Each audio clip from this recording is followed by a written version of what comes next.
আনন্দ সংবাদ শুভ আনন্দ সংবাদ। 7ই বৈশাখ 20 এপ্রিল শনিবার কেশবপুর সার্বজনীন শ্রী শ্রী মা রক্ষা কালী পূজা পরিচালনায় কেশবপুর গ্রামবাসী আমরা সবাই কালী মাতার ভক্তবৃন্দ সবারে করি আমন্ত্রণ।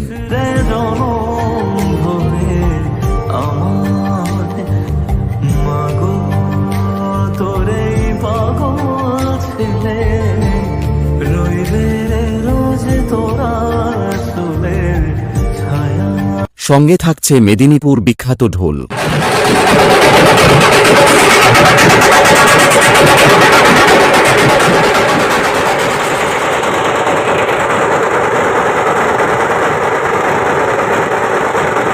আটই বৈশাখ 21শে এপ্রিল রবিবার থাকছে বিরাট বিচিত্রা অনুষ্ঠান।